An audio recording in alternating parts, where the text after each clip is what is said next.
Your favorite compas have another jam-packed episode of Lunes Live. But first, happy Mother's Day to all the lovely mothers out there. We appreciate everything you guys do. We'll share in a bit what we did for our mothers on Mother's Day with our families. After that, we'll talk a little Chargers news, and we'll predict which NFL teams will surprise in 2024.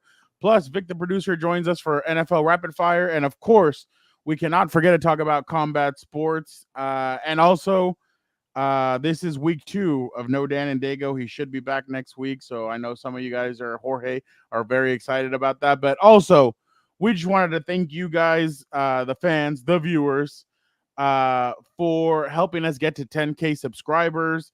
You guys are amazing. We talk boxing, we talk UFC, we talk WWE. So for all you new subscribers that are here, we do a little bit of everything. We do NFL, all that stuff. So thank you guys so much for subscribing to us. Don't forget to hit the notification button so whenever we go live or we have any of that other stuff, you guys are the first to see it. But all right, Gilberto, don't you have a question for our viewers and or listeners? Yes, and just to piggyback off of what you just said, thank you for the new subscribers. 10K, that's a big accomplishment here on the Compas on the Beat Network. And like you mentioned, Fernando, we cover it all. Boxing, pro wrestling, yeah, that too, MMA, NFL. But we're going to get more NFL conversations this week because we kind of been forgetting about it because it was a busy schedule for combat sports. But for the engagement question of the week. And there's still a lot left. There's still the busy time. June's going to be pretty loaded too, but we're still in May. We'll worry about that. But actually, a lot of boxing this weekend, actually. So much to get to. But for the engagement question of the week, rookie mini camps took place last weekend and the weekend before that, I think. So might as well ask the question: who will win offensive and defensive rookie of the year? Let us know if you're a Chargers fan. Obviously, you got Joe Alt, maybe a lineman winning rookie of the year. I don't know if that happens too often, but Marvin Harrison Jr. could be maybe the favorite, or Caleb Williams, defensive rookie of the year. Maybe Latu, or maybe Jared Verse from the Rams. Just give me a couple names that you want to throw out there. Might be a good one there. Yeah, there you go. Junior Colson could be a sleeper. Third round out of Michigan. So the linebacker there. So give us a couple names in the live chat or in the replay of the comments. Let us know. Compas on the beat. Let's get it. Let's go. Yeah. So where's Compas? Yeah, we are. There you go. There you go. Okay, all right. We got proof right there. Some guy that seems like he's asleep. Need you to wake up, Gilbert. There's a lot of energy. Come on, Gilbert. Let's go. Come on. Dan and Dago is at Moe's. I'll show you. I'll show you. I got it right. Okay, that's it. You guys, I am done with mine, but that's couldn't get better than a 2026 6th-round pick swap for a 7th-rounder. So freaking love you, Chad. Hey, dude. Cool, man. Compas on the beat, man. Derwin James signing off, man. Watch Compas on the beat, man. Welcome to Compas on the Beat. I'm Fernando Ramirez. Cover the Chargers for the Sporting Tribune. With me, as always, my co-host, my tag team partner. I hope he's awake. Covers the NFL for Sports Illustrated. Gilbert Manzano. What's up, bro? What's up, Fernando? I'm not gonna lie. I need a little more energy because we're in that slow period of the NFL calendar, and one of the rare weekends we've had off in a minute because should I go? WrestleMania, UFC 300, Garcia Haney, Canelo Munguia. So finally be home. Weird not jumping NFL on draft. The train. I know, just doing something. Cover NFL draft in between that too. So, but it was still a busy weekend because it was Mother's Day and we got to show love to the moms. But yeah, it was nice to be home a little more this weekend. And I was like, oh, Monday's here. Ah, crap. What are we going to talk about? And then we found a lot of stuff to talk about. So, yeah. Exactly. Real quick. Angel, what's up, man? How you doing? Thier, hello. He says hi to both of us. He said bolts up. But he said offensive rookie of the year will be Nabers with Danny Dimes. And defense, Latu. Oh, he has Latu. I actually like that one. I actually really like Latu. I've been telling you that one, Gilbert. Yeah, exactly. But Gilbert, is your mom drafted, right? Yeah, by the Colts. I mean, that's going to be a great combination. Gilbert, is your mom like mine in the sense of she wanted both celebrations this weekend? My mom was like, "Hey, I want all 3." She wanted us all 3 days. So all 3 days we did something with her. We celebrated her, and I don't know if that's how your mom is as well. Yeah, no, it's tough. So I at least have to make a phone call or make it like a big deal. But like, there's so much going on. And for me Yeah. specifically, Caroline's dad, his birthday is May 10th, which is Mexican Mother's Day. And Oh, then, you got the mom too on her side. right. You got my mom. So I think what we did this year was, I kind of feel bad like splitting it, but we went for May 10th, which was I think Thursday. We celebrated Caroline's dad's birthday, and we hung out with the mom. We went to go watch Planet of the Apes. Actually, it was actually not bad. I enjoyed Planet of the Apes. I Were you couldn't awake the tell. whole time? I was. It was that good. I don't remember which part it was in the series, but apparently it takes place in the future. So we did that. That was pretty cool. And then Saturday, we spent time with my mom. So we had like a little barbecue. We actually played pickleball. I don't know if you played pickleball before, Fernando. So we went Once to the at park, the beach. played pickleball. Oh no, Uh, no, you can't play that at the beach. No, I've never uh, played pickleball.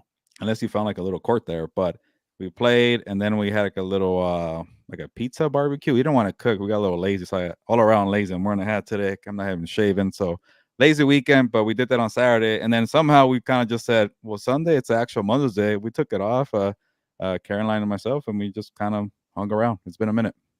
You? Sunday, I almost committed murder, Gilbert. So were you on the grill? I almost committed murder. I did. I was at Little Daniel's house. Oh God, I hope. Well, whatever. I don't care. I don't give a shit. I was at Little Daniel's house, and my uncle's like, "Hey, can you grill?" And I was like, "Yeah, of course." I haven't been on the grill in a minute, probably since we ended up moving. So I'm like, "Yeah, I'd love to jump back on the grill." So I bring my own seasoning for the burgers. Half of the people there did not want my seasoning, so I'm like, "All right, freaking." That's You offensive. remember the one time that Roman Reigns was joking with John, not joking, but he was with John Cena, and he's like, "You know why Nikki left you? Because she was bored of you, missionary, a missionary. That's the only position you like, missionary." Yeah, that's these people. That's what they like. But my people were like, "No, throw the seasoning on there. Let's do it." So obviously, Dan and Dago was sitting right there next to me, and he decided to he was like, "Hey, I'll sit here with you." I'm like, "All right." Little Daniel was my sous chef, so obviously whatever I needed, Little Daniel would go and get it for me. And so well, before I well, no, I'll get into that, and then I'll get into the other thing. So just real quick, so I start grilling and everything, and I'm a machine. I'm not gonna lie. I start going and I'm like bang, bang, bang. All right. I'm like, what's the name? SpongeBob SquarePants at over there at the at My bad. the no, you're good. At the Krabby Patties, whatever, Krusty Krab. There you go. And so all of a sudden, I get one of Little Daniel's cousins because he comes over and he's like, "Oh, hey, can I throw on a burger? Do you need any help?" I'm like, "No, I'm good." And then my aunt came by and she's like, "Here, I would suggest doing this and this." I'm like, and I told my uncle, I'm like, "Uncle Daniel, get your people." I'm like, "I'm killing people. Like, no, leave me alone. I'm on the grill. Leave me alone. It's me." And obviously, I had to feed my brother first. There was some jealousy there because I fed. Oh, Well, obviously, I fed my mom also. My mom got one of the I'm gonna first say burgers as well. it's Mother's But Day. no, I understand that. But also, I had to get Daniel fed and everything, and so I gave him his burger.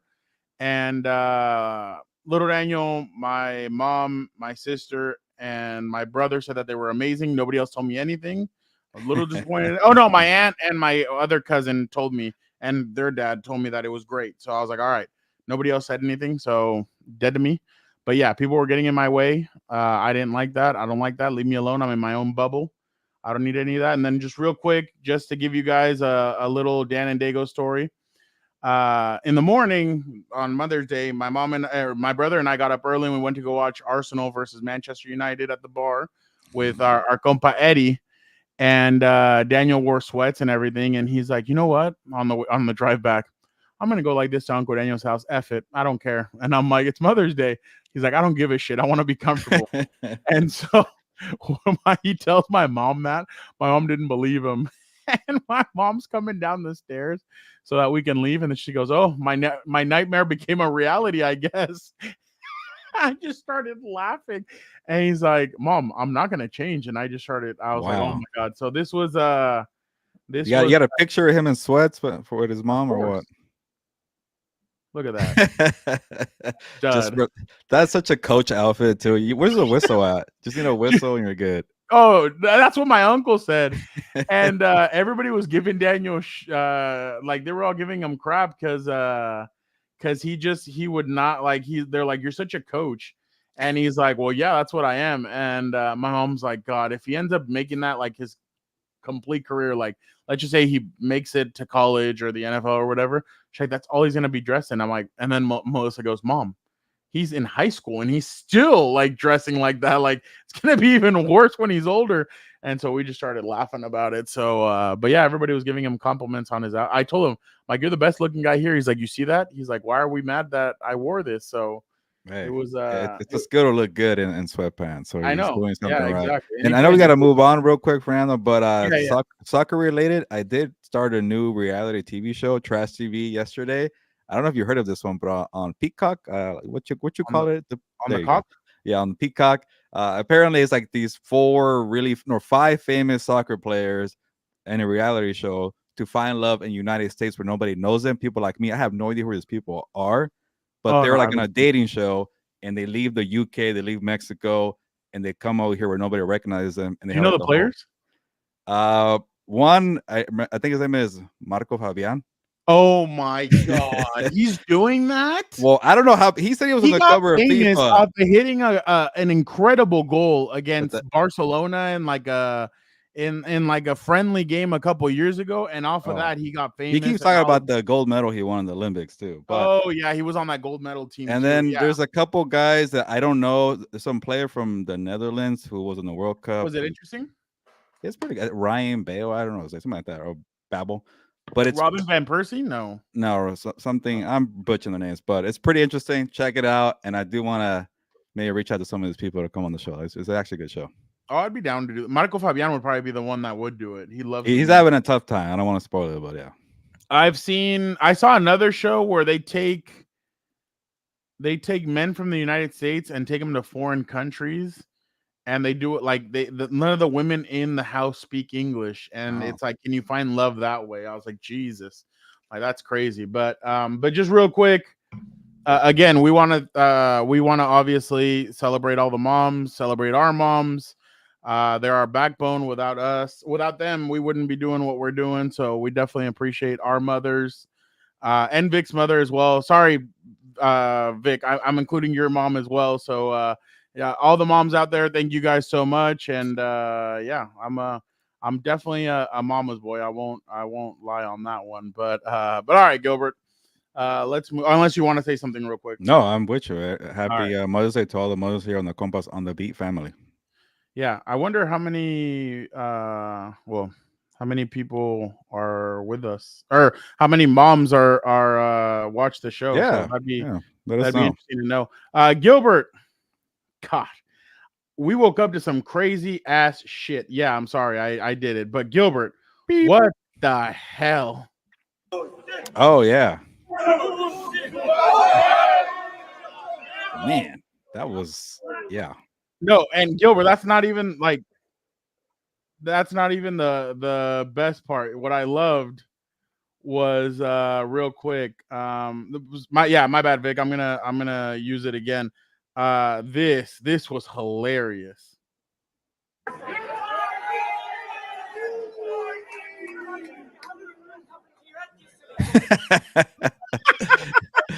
What happened to your head? By the way, Tyson Fury's dad reminds me of Dan Quinn. Like, he looks like Dan Quinn. Okay, I was thinking the exact same thing during the video. Dan Quinn, who got in trouble over the weekend wearing a shirt, by the way. Oh my God, in trouble. Well, I don't know. It's the whole thing is just weird. That's intense. But dude, I couldn't believe I saw that, and I was like, oh my God. I'm like, the dad did it again. I mean, almost in every press conference. Yes, at the air. If you have a question for Gilbert, once we do the Charger segment, you can ask him the question. Obviously, I don't think this is a fight that you need to sell. I don't think you need to pull a De La Hoya Canelo. Unless they've already seen some of the pre-order numbers and they're kind of nervous about it. But I don't think you need to pull anything that anybody else is. I mean, this is Tyson Fury and Usyk. I think both of these guys are big enough names, or maybe I'm wrong. No, and a bit I'll give you a prediction, but I think if you are a hardcore boxing fan, you don't need the sell point or the pitch, because it's going to be undisputed heavyweight championship belt, or belts, 4 belts, and I guess heavyweight has lost his prestige, from the 90s or the 70s. But I guess the last time there was a fight this big in terms of championship belts, last time was 1999. Evander Holyfield and Lennox Lewis in Las Vegas went with all 4 belts on the line. So it's going to happen again here. So history is going to be made. But Dan Quinn, looking like Tyson Fury's dad. Yeah, he went overboard, man. I guess he got really bothered by it, and it just reminds you how many kind of what should I call the dads of boxing? They're a little out there, the dads of boxing. I just put that. I'll say that. So I think we need to do a list one day. Father's You and Day. I both need to come up with a list of boxing dads For Father's Day. like- Let's have a Father's Day. list. Boom! I love it. Yeah, Father's Day. We'll come up with our list of top 10 or top 5. Pound for whatever pound we'll do. rankings and the dads, like, Exactly. in terms of Yeah. crazy is and Yeah. good trainer and things like that. Exactly. This fight, to me, I honestly don't think that they need all these shenanigans. Obviously, Tyson Fury's dad has been like this in the past. We all know. Even when it was Jake Paul versus Tommy Fury, he pulled out a couple stunts like this. He did some stuff like that. So I understand where they're coming from, but dude, come on. Like, this is a big enough fight. They don't need you. They don't need you doing all this stuff and pulling all this. So I just thought that it was I just thought it was, you didn't need all that. Like, for what? Why did you need to do that? So I just I didn't understand. Yeah, as long as it wasn't Tyson Fury getting involved, I think we're okay. But yeah, What'd you say? as long as Tyson Fury is not involved, we're okay.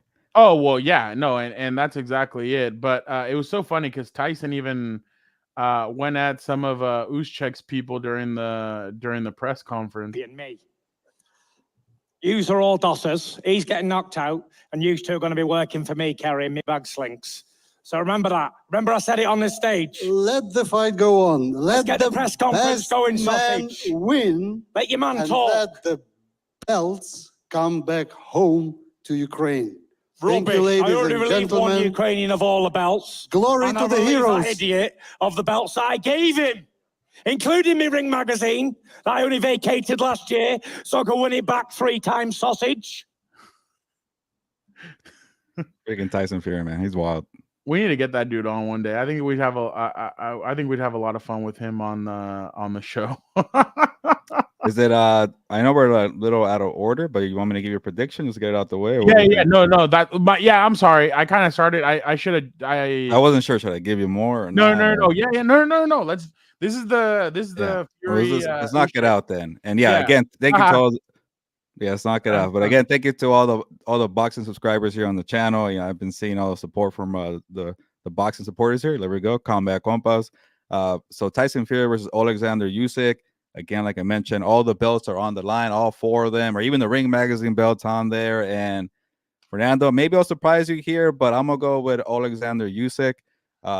He is a little smaller, but when it comes to skill and the way he picked apart Anthony Joshua, not once but twice, and I just don't know. Tyson Fury is a little older. Maybe the work ethic is not there. We saw what happened with Ngannou, and I know with Usyk, having to deal with somebody so big and so crafty and can move, and he also doesn't have the advantage of power like a Deontay Wilder, because somebody that massive, you got to push him back somehow. But I think Usyk is a guy who is very, he has good feet, good ring work, smart, good IQ, and enough pop to kind of hurt you. So I expect Usyk to, in a tough matchup, to maybe get more points on the scorecards. I might even say it could be like a close bout. So I'm gonna go majority decision. Usyk or I keep thinking about Kyle Usyk, but Usyk. There you go. Oleksandr Usyk, the Ukrainian champion with the 3 belts there. I think is gonna go get the upset. He's been waiting for this fight for a long time, Fernando. So I think for me, that motivation, that fire, that desire, I think Fury might have lost that a little bit. And Usyk, I think Usyk, there you go, has it. Gilbert. Listen to what my boy talks about it right here. You're fighting the best British heavyweight there's ever been. The fucking dauntless in these waters, me. You beat all the rest of them, but you ain't beat Tyson Fury yet, sausage. Look at him, his heart's pounding now. He's like a little pussy with an earring in. Shit house. I think he's getting annoyed of all the antics now. Well, I'm gonna be honest. I think I'm gonna go the yeah, Theo, go ahead, send your question. I'm gonna go the other route. I think the Ngannou knockdown was I think the Ngannou knockdown and him almost losing that fight. Technically, we all think he did lose. I think that might have been the wake up call that he needed to kind of be like, hey, step it up. He looked fat during that fight, and now I don't blame him. It wasn't a real fight, but still. I know, but I can never go into something and say I'm gonna half-ass this. Like I've said it before. Like there's been times where I get angry or something, and I'm like, I'm just gonna half-ass it, and I can't. And I feel like professional fighters, he might have half-assed that fight, but I think there's no way you can go into this and say, you know what, my reputation is on the line. I need this. I know that he needs it more, but I don't think Tyson. I think Tyson's bigger. I don't think. I think you need power, like Ngannou. Ngannou has power. I think that's what you need to knock him down or knock him out. So I think Tyson got a wake up call with that, and I think Tyson is going to be the one that comes out victorious with this. And then who knows? Maybe he retires and says, you know what? I'm done with this. I'm going to go do something else and vacates the championships. But I think Tyson Fury is still going to be on his game, and I expect him to come out victorious here because I think he needs this, and I think he wants to obviously continue the legacy that he's built, and I don't think he's going to get lazy at the end the way we've seen some other fighters kind of get lazy. It sounds like they're already planning, no matter what, a rematch here. So yeah. It might be one more for Fury, but if you're Fury, like if you win all the belts now and you're an undisputed heavyweight champion and you're beating Deontay Wilder, what else do you need to prove? Like, I guess you could go fight Anthony Joshua, but like, for what? You've beat the guy who beat the guy twice. There's only been one fight that I've wanted to see with him, and unfortunately, Andy Ruiz hasn't gotten up to that. Like, I've kind of wanted to see that. Because I've always wanted to see if Andy Ruiz could step up, and I know he's a lot. Guys who have power always gonna have a chance of Fury because his chin is a little suspect, and Andy Ruiz has the power. He's like Deontay Wilder. Yeah, and I'd love to see that, but I know we're not gonna get it because I just don't think Andy has fought enough in the last few years to garner a championship fight, unless he does something incredible in August, to where you think, I was gonna say he's coming back soon. Yeah, so but I think Tyson, if he does end up winning, I could see him because he's talked about it in interviews before. He'd love to go back to WWE. The only thing is he has some legal issues that I don't know if he can. What's up, Jorge? I don't think he can. I don't think he can come back into the U.S. For the time being. So it might have to be at Clash. WWE. I was gonna say they spent a lot of time in overseas lately, especially through SummerSlam. Exactly. So we'll see what he does, but I have Tyson winning this. There's no. I just. What do you got? You got decision, knockout. Oof, I want to go knockout so bad, but I just think Usyk is just way too skilled. So I'll go decision. I'll go split decision. It's a tough one. It's a tough one to call. Yeah, no, it really is because there's a lot of unknown. So Gilbert has Usyk winning by decision. I haven't even looked at the betting line, but I'm pretty sure it's pretty close. I'm guessing Fury is a favorite by a little bit, but yeah, I don't know, Fernando. I think Fury. Tyson Fury is the narrow 5-6 favorite to win. 3 out of 1 by TKO and 7 out of 4 by decision. Okay, yeah. Usyk I'm not surprised. Fury has a size advantage. He has experience. So I get that, but I think people overlook the skill of Oleksandr Usyk. No, I completely agree with you. All right, Gilbert. Obviously, like I said, I jumped the gun. That's my bad. Good call, Jorge. But now that Gilbert's gone, I didn't see the second half. Okay. I don't blame you. Right on the Canelo one. So this one, I'm taking a chance. I don't care if the curse is on the line. All right. Gilbert, obviously Lomachenko destroys Cambosos over the weekend. He just completely picked him apart and really went at him. So, Gilbert, I have to ask you, Lomachenko's obviously worked his way back up. He had that weird fight against Devin Haney about it was a year ago, right? A little longer, I feel like. Okay. But It was over a year ago. He's made his way back up. So what do you feel like is next for Lomachenko? Because I kind of have a different route than I think what you're gonna pick. well, first of all, it was very impressive for Vasily Lomachenko. And the first question I have before I get to Lomachenko is like, how the hell did George Cambosos or Cambosos beat Teofimo Lopez? Teofimo Lopez, Yeah. lost to him when Cambosos got crushed twice by Devin Haney. Now got crushed by Lomachenko, and then I think Ryan Garcia is calling him Cambozo with a Z, so that's actually pretty funny. And then Teofimo Lopez, like, everybody's getting on this guy for being terrible and trying to say, well, how did Teofimo lose? So he had to defend himself on Twitter saying, I was hurt, this and that, I had this and that and that. I'm like, whatever, with excuses. It led to him getting a couple good marquee matches, and one with being Lomachenko in Australia. And Lomachenko, I knew he was going to win, but I wanted to see which guy it is. Is the guy who's on the way out, like about to be 40 years old, and you start thinking about what a career that never really happened because he spent too much time with the Olympic gold medals, and he didn't really go through the professional rankings, and it kind of felt like a career that just you could have got him more.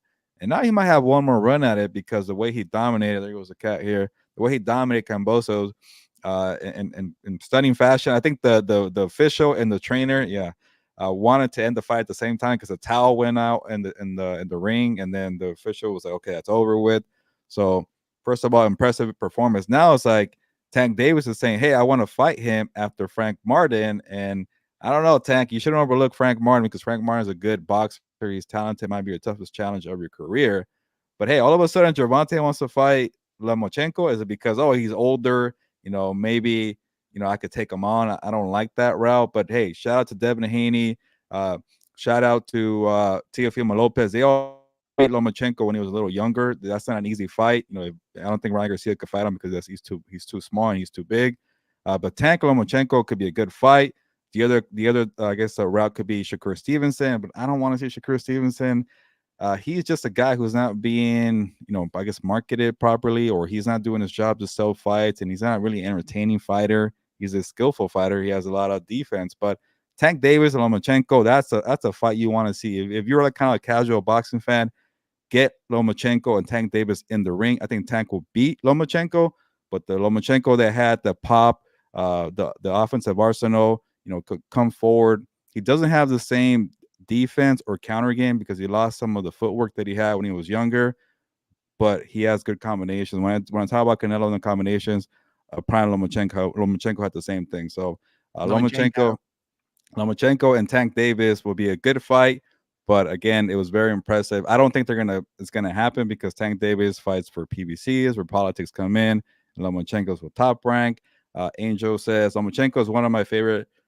Hope he gets a good fight. I hope so too. I hope that Bob Arum on Top Rank say, all right, you want to go fight Tank Davis? Let's kind of meet in the middle with Al Heyman and PBC and figure out where to put it, Prime or ESPN. That's a good fight. I know Lomachenko's a little older, maybe like Triple G and Canelo, but I want to see that fight. And if Tank is through Frank Martin, let's make it happen for the career of Lomachenko. This guy won 2 freaking medals for Ukraine. Did everything that you want at Top Rank. He fought all the best of the best. He even fought a champion out the gate, and he lost to Orlando Salido, and he had to recover from that. He fought Devin Haney. He fought Teofimo Lopez. Everything you've been asked for Lomachenko, he's done it. Now go help out the guy and get a fight across the street.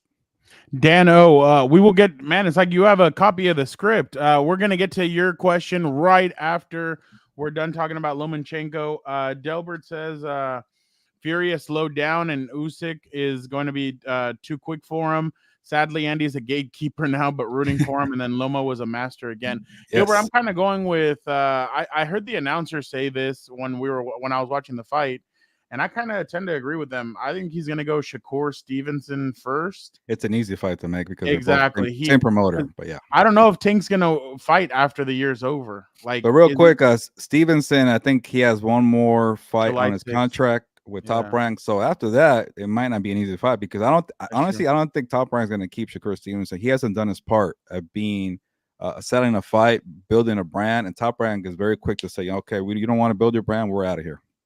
Well, I just feel like they'll fight by the end of the year, and then next year it'll be Gervonta versus.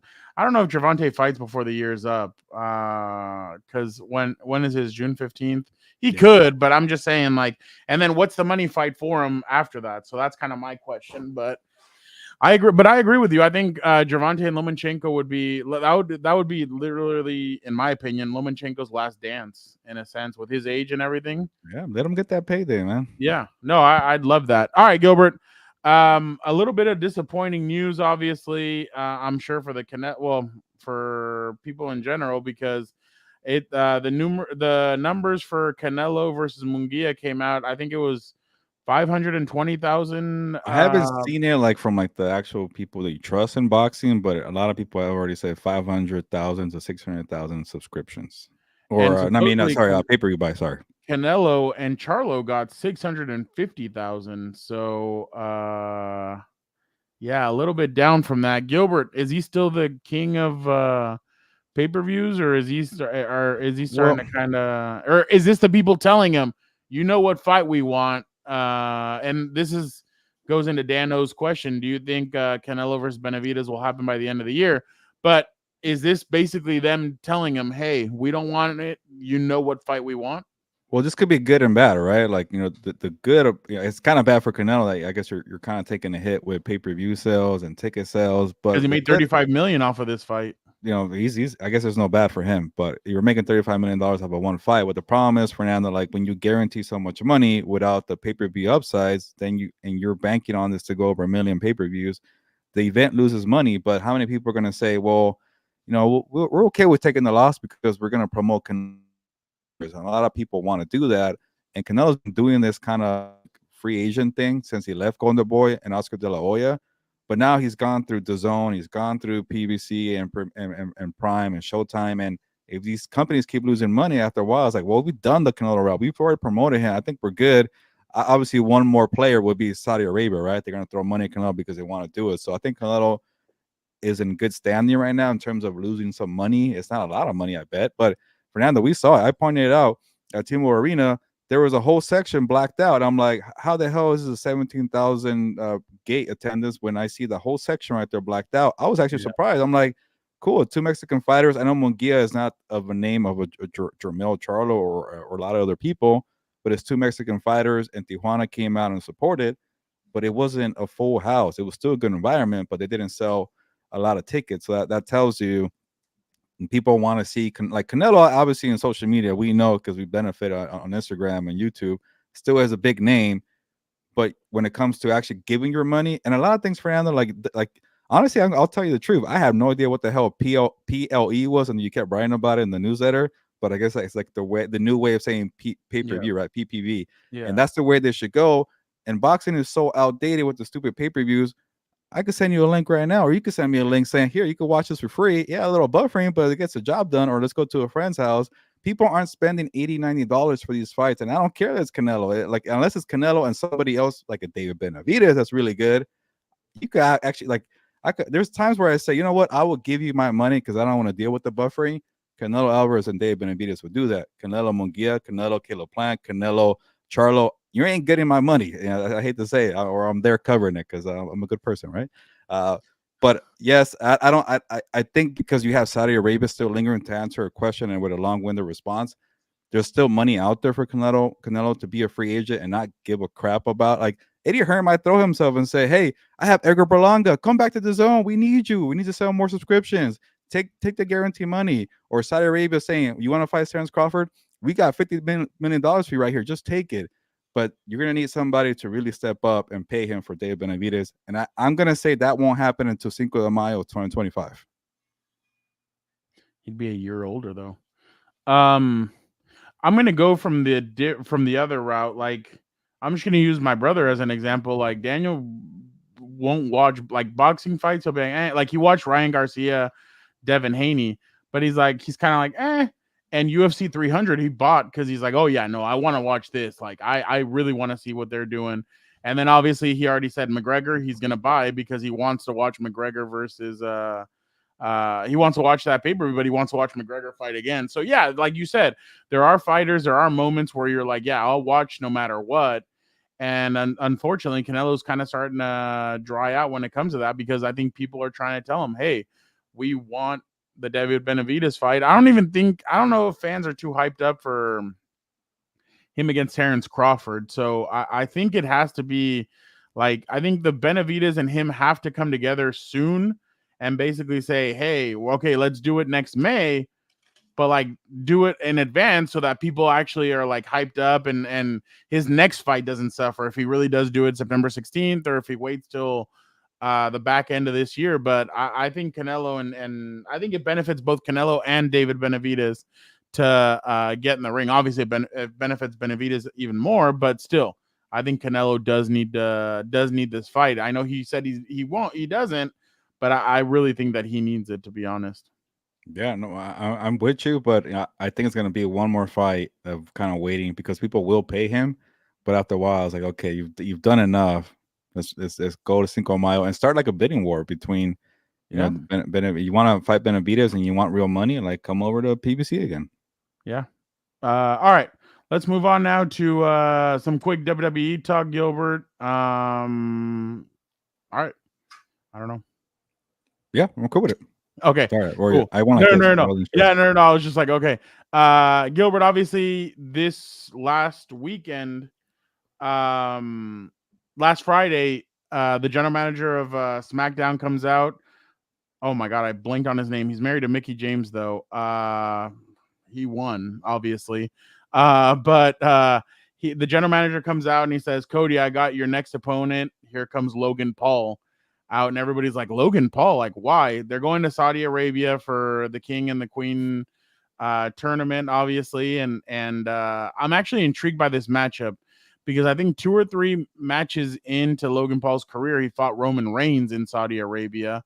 So Nick Aldis, thank you, Jesse. I appreciate it. Yeah, Nick Aldis. All I can think about is Mickie James. I don't know for what reason. So, but Jesse, thank you so much. But obviously, when it comes to this matchup, it's intriguing because he was able to go. I mean, and it's Roman being able to take control of the match and make Logan look really good. But now I'm interested to see what this match kind of is, how Cody approaches going up against him. By the way, somebody put, if you would have told somebody in 2016 these guys would have a pay-per-view fight, you'd be like, this is crazy. In 2016, when Cody was Stardust and obviously Logan was in the Japanese gardens doing weirdo shit. But obviously, this match is intriguing because of the athleticism that Logan Paul brings. He's a little bit different than some of the other WWE wrestlers. He's really smooth when he kind of moves around the ring. Brass knuckles obviously will play into effect. Cody did say it's for all the gold, and I'm kind of like, okay, this has DQ written all over it because why would Cody? Number one, why would he want the United States Championship? 2, he did say he would become a Grand Slam champion if he did it, but Cody doesn't need it. So, Mimsy's not a fan of Logan Paul. I get it. I think he just needs a little bit more work on the mic, but I think he does really well in the ring. And obviously Nikki or what's her name? Ronda Rousey criticized him. So I was like, oh, okay, why am I saying Nikki? If Ronda Rousey criticized him, then I might like him a little bit more because she was like, well, if I would have been given everything that he got, I would have done better. No, you didn't. You had all the tools, you had everything. You couldn't do well on the mic. But yeah, Gilbert, I think this match is going to be very exciting to watch. I am interested to see what kind of things they pull out, but I really think this is going to end up in DQ because I don't see why Cody would need 2 belts if the finish the story, quote unquote, was for him to get there win the championship against Roman, and basically start defending it against whoever comes up against and then him. to lose it so quickly just doesn't seem right. That's why I'm surprised. Oh, if he lost it to Logan, Imagine after all that build up of being this guy that who's fighting for his opportunity, trying to make it. He left, he came back, and this YouTuber guy who's been around for a year or two just takes the belt from him. I'm not gonna lie though. Mad. It'd be a good storyline though.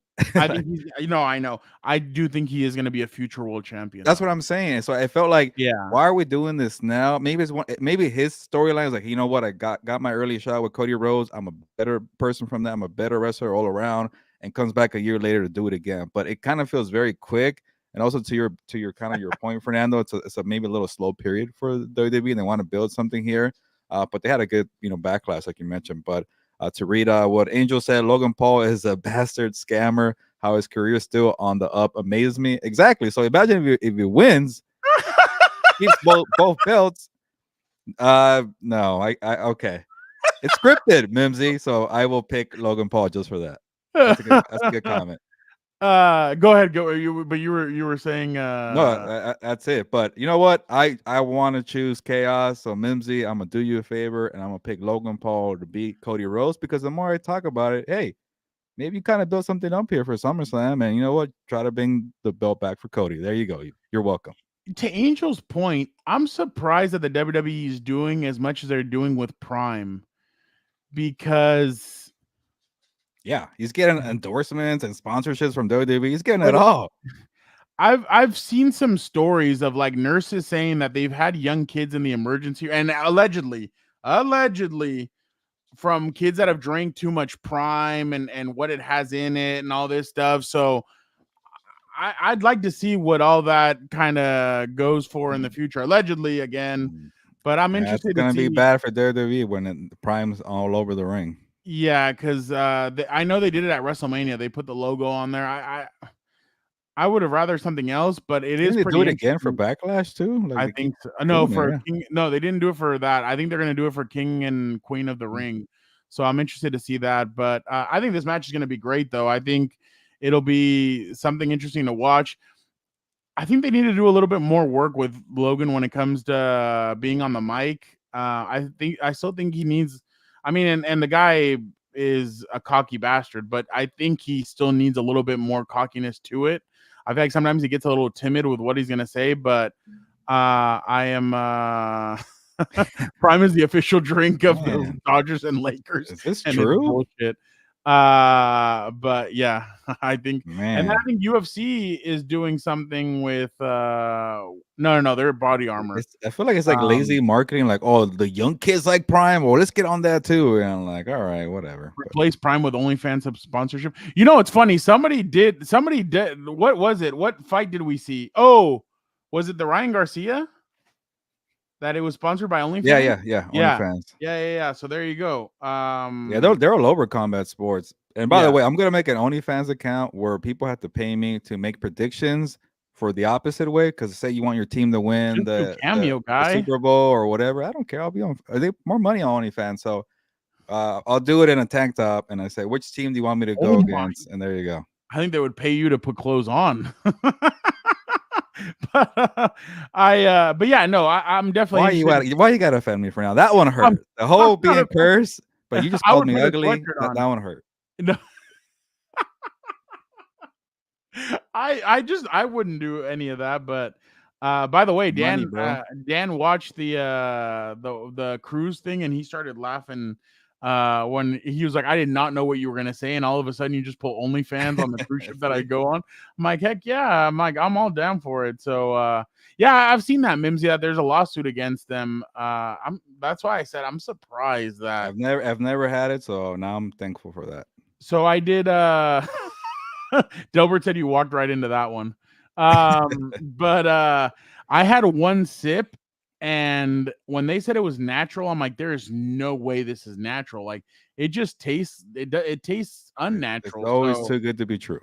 Yeah, exactly. So yeah, I just am interested to see what happens with this. But all right, Gilbert, are you gonna watch this King and Queen of the? Oh, well, real quick, are you gonna watch it? Is it? It's May what 20 something? I forget. May 25th. Okay, yeah. Why not? It's Real quick. in what country again? It's Saudi Arabia. Okay. Yeah. It's Real Saudi quick. Arabia It's gonna month. be early. It's gonna be at around like 9 a.m. or something like that. Real quick, Gilbert. There's been a lot of we want Roman chants. Whenever the bloodline comes out with Solo and those guys, there's been a lot of we want Roman chants. I'm telling you, that dude is like it happened in France. It happened here. Like everybody wants. I can't wait for the pop he's gonna get when he returns, whenever that is. And please, for the love of God, WWE, do not let anybody know when he's coming back. Just all of a sudden, bang. Yeah. Supposedly he might be a new song with it. So I'm kind of like, oh, like I love you gotta leave. You gotta leave the other song. But just let him come out. Like whatever moment it is, whatever you think, just bang. And I don't know when he's gonna come back. Everybody keeps on pointing at SummerSlam that he's being advertised for it, but I'm interested to see when he officially does come back. But let it be something where Money in the Bank. If he just entered, like if he just came in, knocked everybody out, went up and grabbed the briefcase and said, "I want my champion." Oh, that might be the way I would do it. I think it'd be a beautiful thing to watch something like that. But I don't know. No, but Roman's big enough to where he doesn't need the championship. No, Mimsy, I'm not gonna have Tiffany Stratton win the Queen of the Ring. I'll tell you why. I want her to win the Money in the Bank. I think Tiffany Stratton is getting to that point where I think if she holds on to the briefcase till about Royal Rumble / wherever they decide to go next year before WrestleMania, I think that would be interesting to watch. Why not both? Why not? It's Tiffy time. If she wins both, then everybody's gonna be like, "Oh, it's too much." This, that. I think they need to have her win one, and I think it's gonna be the Money in the Bank. I think she wins. Angel, I would love for that to happen, but I think we're gonna still get a Shield WrestleMania. I still believe that. By the way, I don't know if you guys saw real quick. Dean Ambrose was on a show, and he's like my music or the music hit of the Shield, and people were texting me, "Are you there? What's going on?" He's like, "I was asleep in Tokyo." He was in New Japan. When that music hit, Gilbert, I swear I actually did for a second believe that Dean Ambrose was coming down and he was going to be out there. I was like, dude, this would be epic. Obviously it didn't happen. It was Seth, but I think Angel, we're still going to get a wrestle. I think with Triple H now in charge, because the beef was between Dean and Vince. I think now remember, hell froze over. CM Punk is back. I truly think that Dean Ambrose or Jon Moxley will come back to WWE and we'll get a Shield WrestleMania, because that's what everybody's been wanting for years. A couple years ago, they teased us because it was the Shield members in a triple threat or in a fatal four with Randy Orton also out there. I still think we're gonna get a WrestleMania with all three of those guys. Hopefully WrestleMania 42, but in London. But I definitely think if Tiffany I think so too. That's the thing. You don't want to give fans too much. I think she might get big dog treatment. I completely agree, Mimsy, but she's talented. I think she has everything that she needs to be the next big female star in WWE or star just in general. I think the reception that she's gotten in France, the reception that she got in Australia, and even during WrestleMania, I think fans I feel like every year we're gonna make Fernando pick a breakout superstar in WWE, and this year it seems like it's gonna be Tiffany Stratton. Oh yeah, Tiffy time. Yeah, no, I definitely agree with that. But yeah, definitely interesting. Gilbert, just real quick, you and I are both obviously members of the media. We take this seriously.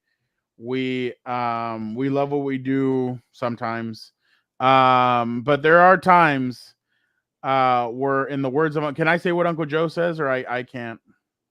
He says a lot of things, but go ahead.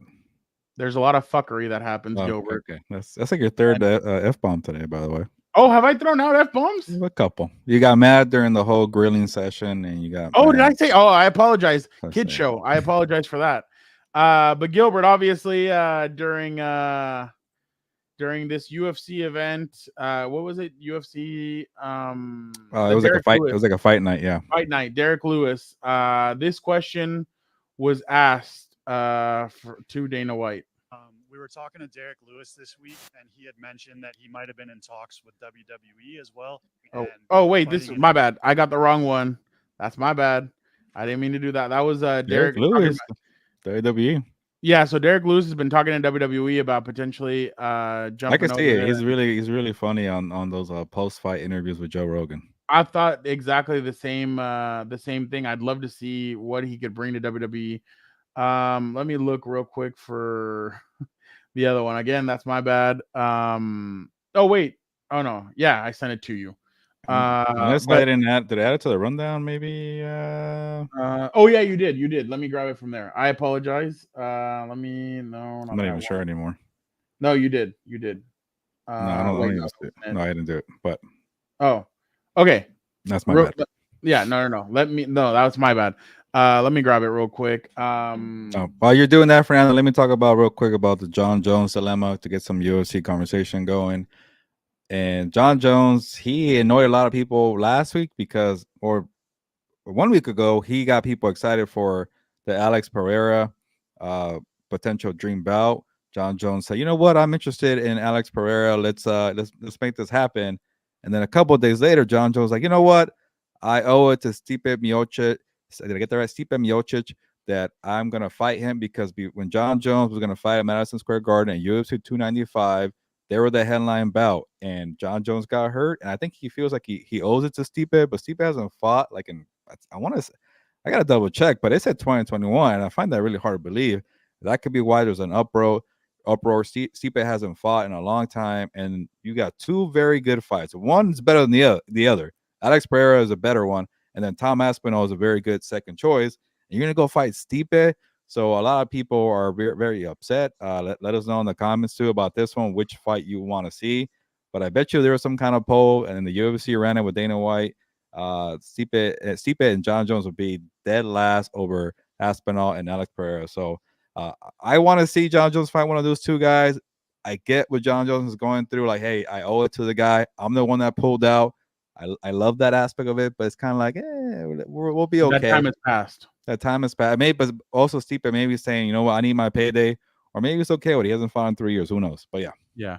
Mimsy, real quick, male breakout superstar. I'm gonna go Carmelo Hayes. Gilbert and I spoke to him at WrestleMania. He said he's motivated. That Shawn Michaels has told him, hey, you need to work even harder than anybody else because of your size and everything. So I'm gonna go Carmelo Hayes. Either him or Braun Breaker. I know everybody loves him from NXT, but I think both of them are in for big years with the WWE. All right, I got it, Gilbert. My bad. I apologize for that one. I apologize for the F-bombs, PG. I know. I'm sorry. I am. Here we go. You shouldn't be riding PBR. You know, I got one of the nastiest pulls in the PBR. Yeah. He's certainly thankful. And I've got one little challenge for Cowboy myself. If you notice this BMF brand on the top of my hat, got that custom branding iron. And I said if he did his ride, I was going to let him brand me, but now I just want to let him do it. So what do you think about that? Did you say brand you? Yes, sir. Brand you? Yes, sir. You and Cowboy were made for each other. Can we make it happen? You're nuts. Can I make it happen? Yes, There's sir. no way in hell I would make that happen. You're crazy. Brand you where? Back of the shoulder. In the back of your shoulder. Yes, sir. Why? Clout for fun. Clout for I'm the fun? BMF. I'll be the girl BMF. Yeah, I can't make that happen. You look like a really sweet lady. The last thing you need to do is get branded. Have you ever been branded before? No. No. I've done it to someone. You should probably. You do? You have? Oh, you're into some shit, huh? That last part, you're into some shit. Gilbert, just yeah, I think Dana White said it perfectly. Like, yeah, no way in hell I'm gonna do that. But I don't like at first it sounded like she was trying to do Dana White a favor to plug the bull that he has in the PBR, and then she just took it too far and added that, and I guess it went viral. But I don't know, man. I know combat sport has a lot of wacky experts or media people, and I don't know, man. And like even everywhere, even the NFL, you kind of do a better job policing that. But I like those Dana White press conferences because you get to kind of learn about what's to come in the organization. You get a lot of news nuggets out of it, but things like that is kind of like a circus. I'm like, okay, maybe there's a time and a place, and I get that Dana White doesn't get a lot of interview time with reporters. Usually they come after fight nights, so you can't ask them all the time. But that could have been saved for a different interview. But I don't know. I thought it was a little wacky. I wanted you guys to see that one, and I don't know. I know Fernando, you're more vocal about that, but I just know it's hard to police dumb things at press conferences. But yeah, that's the last one. Done. Oh, I'm telling you, these companies should have me as head of their PR and all that stuff. These people would never have credentials again. Like, what are you doing? Like that. I've just been more vocal because of like the people that I've worked with that are very professional. People like you, Eric Williams, Joe Reedy, Jeff Miller, all these people that I've gotten to meet, and even people, Jim Trotter, all these people that I've met and that I hold in high regard when it comes to our business. And then you get crap like this, and you're just like, dude, where are we going with this? Like, why are we? And even Hawani wrote on here. He says, well, I went away from it, but he said he's like UFC's done a lot in the last few years, and here I think we're U-turning when it comes to this, when it comes to their media and the media that they allow, which I completely agree with. But I mean, what are you gonna do, Gilbert? Before we have Vic the producer jump on, I just had to ask you one more question. Oh, by the way, somebody wants your Puka Nakua jersey. We will announce on Wednesday during the live show of House of Horns. It might be kind of a late show because we're gonna wait for the NFL schedule release. But Dano, you're on there many times because you got a bunch of raffle tickets because you were watching the show pretty actively. So we appreciate you for that. What kind of a raffle did you do? It's kind of if you would have watched House of Horns every Wednesday, I have like a little setup there, and you participate, you get more entries to the raffle. Interesting. You want to be part of it? If I did one, Athir would probably be at the top of that. or Jorge. Or no, Jorge's the dude is a legend. Real quick, Gilbert, what do you think before we have Vic on? What do you think about this? August 10th? August 10th. Cowboy Stadium, AT&T is it called AT&T? AT&T Stadium. And live, bro, it's gonna be crazy. It's gonna go nuts. No cap. This fight is happening, guys. Go share it. Do whatever you want to do, bro. It's Ryan Garcia versus Spence. I'm not trolling. I just wanted to come on here to tell y'all I'm really not trolling on this one. He's very confident to try to make a fight this year when he might get suspended for PEDs. Lame. Let him fight. Devin was gonna get slept anyway. Oh yeah, real quick. He did ask Athir did want to be a good fight though, I'll say that, but yeah. Maybe in 2025. There's a lot of drama behind it. Wow, that's a great picture right there. While we go away, or while Gilbert comes back, he's back. Gilbert, just real quick, Athir did have a question. I thought you froze. No, you froze. Athir was asking if Ladd McConkey goes off on Jesse Minter's defense during training camp. Should that be a concern? I don't know what you think, Gilbert. McConkey's getting a lot of love, man. Surprisingly, somebody put out of sinker. No, yeah, one of these pages put Ladd McConkey's a comp to Cooper Kupp. And one of our compas, Coach JB, was like, the only thing that's similar about them is their skin color. Other than that, there's nothing else that's similar to them. So no, Athir, honestly, Keenan Allen and Mike Williams would always make, like, I remember there was years where Antonio Gates would make the defense look dumb. Keenan Allen would do it as well. And then you're like, whoa, what's going on? And then during the season, the Chargers have one of the better defenses. And I'm talking about obviously back in the late San Diego era to the beginning of the LA era. Give a jersey away for What's Up Bolts. Angel, I don't know about all that. Maybe, I don't know. Maybe if Gilbert hooks me up with one, I don't have any jerseys to give out. So I don't know. There he is. There he is. Joe Morley. What's up, Joe? How you doing, bro? What's up with you? Hey, they had a Raiders weekend up in God knows where, and he didn't invite us. So I'm definitely not happy with that. So why would I buy you lunch? Get out of here. All right. All right, let's bring in Vic, the producer. Vic, Shout out to Joe Morley. Yeah. Shout out. Hey guys, how you guys doing? Good. How are you? Doing well, sir. I'm doing good. Fernando's on a 3-week winning streak here. So let's get to some rapid fire, and hopefully Joe Morley stays on, because I have some Raider questions for you guys later on after rapid fire. So let's start this off. Do you want to go first here again, Fernando? The Joe Morley. What a jackass. Yeah, I'll go first. All right. Did the NFL get it wrong with not letting Jayden Daniels and Malik Nabers have a friendly bet for Offensive Rookie of the Year? $10K was on the line.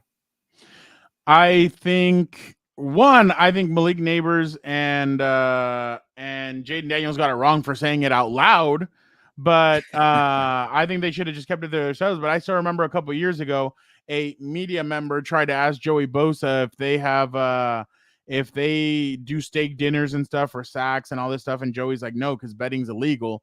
So I think the NFL was kind of soft for it, but I mean, we all know that the NFL stands for not fun league. So yeah, I'm a little disappointed in it, but it's the NFL being the NFL. I don't think that's a bad bet. I think that's just them joking around and having fun with it. I don't know if 10K was actually, I mean, I don't know if it's like one of those things where I tell Gilbert, hey, Gilbert, I bet you I make this basket, and I end up not making it. I don't know if it's something like that. And then obviously I saw the memes where people were like, oh, he saw Danny Dimes throw during practice, and he's like, yeah, no, I'm not winning this. So let's pull this out. But no, I think the NFL is they're soft when it comes to this kind of stuff. I thought they should just let it go. I think it'd be funny. Jayden Daniels should be suspended for life. but yeah, no, I think it was soft, to be honest. Yeah, it's hard to disagree with you, Fernando. And that's actually kind of funny that, maybe Malik Nabers leaked it on purpose, because, like, oh, crap, Danny Dimes is my quarterback. So that's pretty funny there. But I'm just going to go and bash the NFL. Like, this is so stupid. Like, you're going to benefit for many years off of sports gambling. And, like, you can't let, guys have a friendly wager. It's not like saying, like, okay, give me money if I don't win it. Like, you're trying your best to win Offensive Rookie of the Year or Defensive Rookie of the Year. Like, it's not that hard. It's not that easy to do. Like, it's a voting process. There's no, like, tampering here besides, hey, like, let me just play better to get this. But I don't get what's the issue here. So it's not like you're on the field trying to throw a game. You're actually trying to perform better. So I don't understand that overall. All the rules are very dumb, and like, I don't know. They're gonna make so much money off of these guys. Like, look at Texas A&M. Texas A&M sucks, but they still have their top-notch facilities from the Johnny Manziel era with all the money that Johnny Football made them. So now they're trying to take away money. Like, they're gonna gain 10K or someone's gonna lose one, but now they're trying to take that away. So I don't get how they police it, but I just want to say everything is dumb about these rules for the players, at least. Yeah. Yeah, I'm with you, Gilbert. In terms of what you said of the gambling aspect, I mean, we're seeing it everywhere now. I get it. People are getting in trouble, so you're a little bit sensitive. We saw the player from the Raptors who got suspended for life. You've also seen some, the whole thing with Shohei Ohtani. So I understand where the NFL is coming from, but I'm with you, Gilbert. I'm giving you here the point, because you're right. Like, you have gambling all over our TV when the football games are going on. Why are you now saying, hey, if you're having a friendly wager, you can't bet on it? It just seems kind of dumb. So I'll point to you there, Gilbert. Next question, fair or foul on Patriots coach Gerard Mayo saying Drake May has a lot of work to do. It's my turn, right? Yeah. I think it's fair because you got to be honest. Like he's a rookie quarterback. Why not? And don't be like, oh, he's gonna be great. He's gonna be special. Like don't put a lot of pressure on the kid. I kind of like that he has to earn it. You also got Jacoby Brissett as a I guess a bridge quarterback. Like let him go earn it.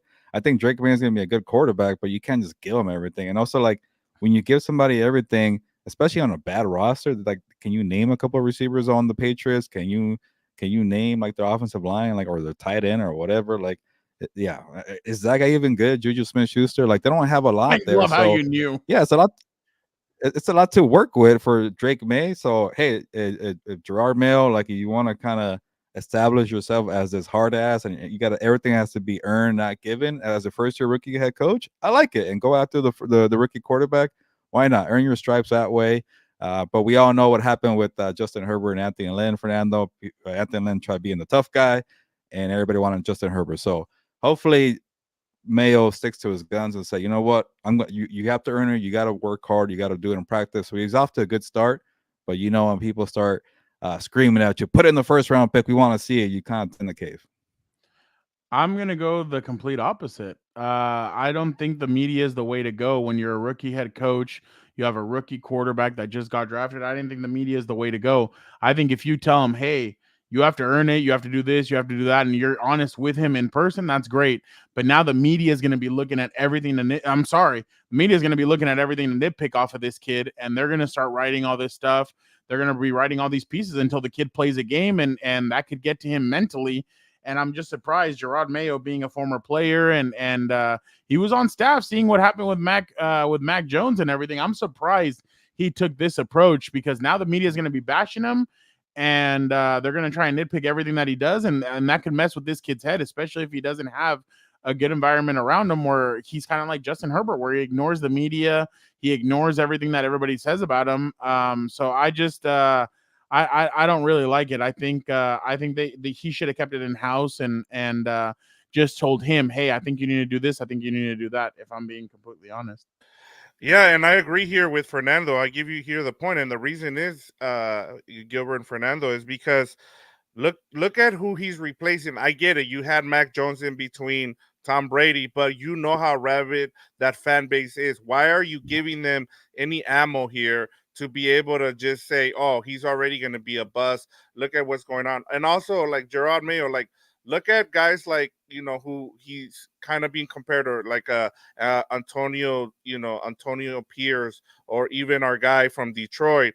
Like those are guys that are behind their quarterbacks in Aiden O'Connell and Jared Goff. You kind of want to be able to do the same there. I just don't understand why Gerard Mayo went in that direction. But 1-1 here as we head over to the UFC. How much would you pay to see Conor McGregor? McGregor versus Chandler for UFC 303 has already generated $20 million in ticket sales, the highest gate ever in UFC history, according to Dana White. Fernando? Honestly, being a media member, I'm sorry, I wouldn't pay anything, to be completely honest. I mean, that's kind of how I am. But if I'm going to play your game,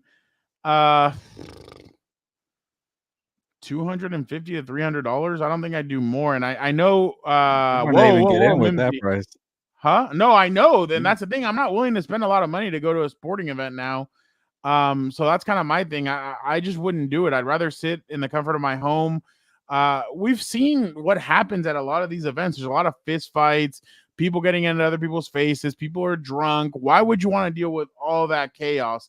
And I know, Gilbert, you told me that like there's nothing like a Conor McGregor fight week and everything leading up to it. But why would I want to be around all these people that are drunk, that are annoying, that are they take this way too seriously?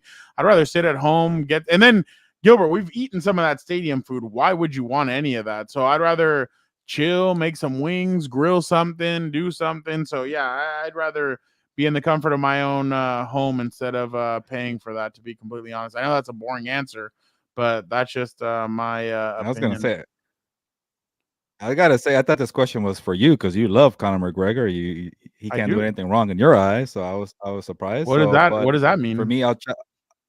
Like you think that he's the best thing ever in UFC, but I think he's fun.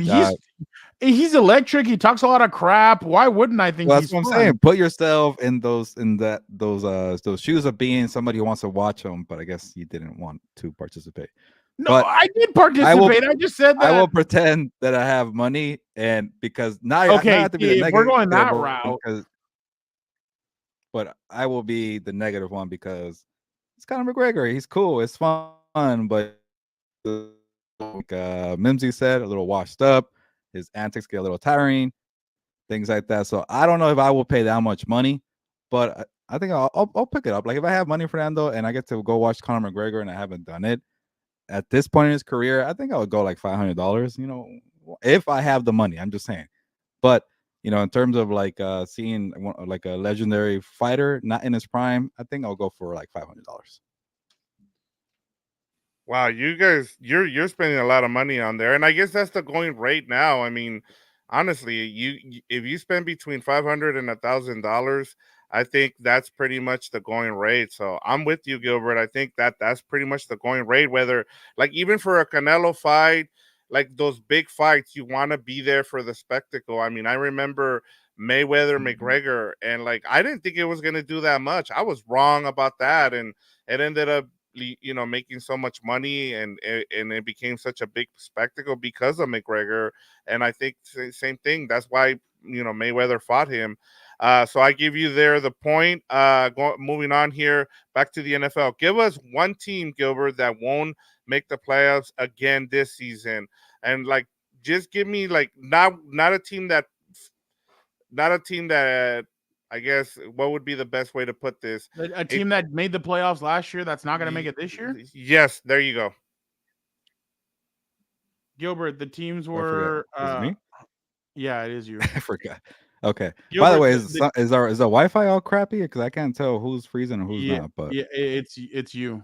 Are you sure? Okay. I don't know. Yeah. Yes, but Gilbert, because you keep freezing on mine, but yeah. Gilbert, the teams were the Eagles, the Tampa Bay Buccaneers, the 49ers, the Rams, the Packers, the Lions, and the Texans, the Ravens, the Dolphins, the Texans, and the Cleveland Browns. Who does not make the playoffs next year? Yeah, this is a tough one, and you know what? I'll say this, and you might find it surprising. It's maybe I could change my mind, Fernando, but for right now, I'm gonna go with the Dallas Cowboys. I think they're gonna miss it because they have too much drama with their contracts. With Dak Prescott, with CeeDee Lamb, you have a lame duck coach and Mike McCarthy. You lost a lot of talent and free agency. A lot of them went to Dan Quinn and the Commanders. Yeah, you got some some good linemen in the first and second round to you having good defensive fronts and good offensive lines. But I don't know. I actually like the Commanders. I know Victor was trying to gas them up last year, but I think this year the Commanders could be better.